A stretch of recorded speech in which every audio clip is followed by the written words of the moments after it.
Welcome to EZGlutenFree. Today I'm going to show you how to make these delicious almond raspberry jam bars. To get started, preheat the oven to 350 degrees and line an 8x8 inch pan with parchment paper sprayed with nonstick spray. Now for the crust, cream together 3/4 of a cup of softened butter, that's 1½ sticks, with 1/4 cup of sugar and 1/4 teaspoon of vanilla. You could even replace the vanilla with almond extract for an even stronger flavor. And it will take a few minutes to get this done by hand, or you could use a mixer. And once you have it worked together into a creamy mixture, add 1 room temperature egg and mix until it's well incorporated.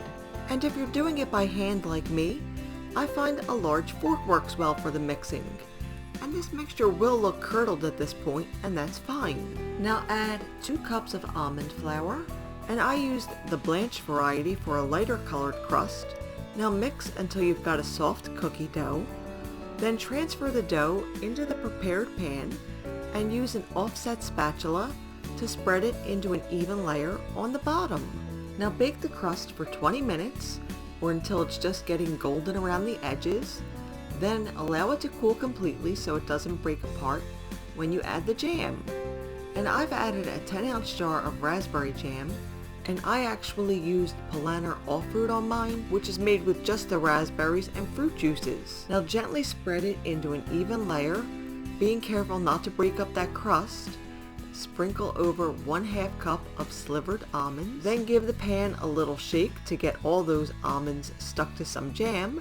Then bake the bars for an additional 15 minutes. When they come out of the oven, allow the pan to rest and cool completely before removing the bars, then refrigerate them to chill completely before slicing.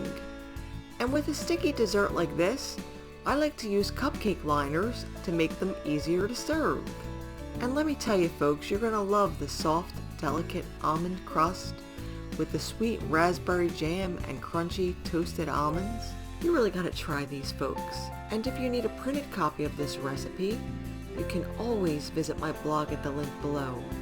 And for brand new recipes every week, don't forget to subscribe.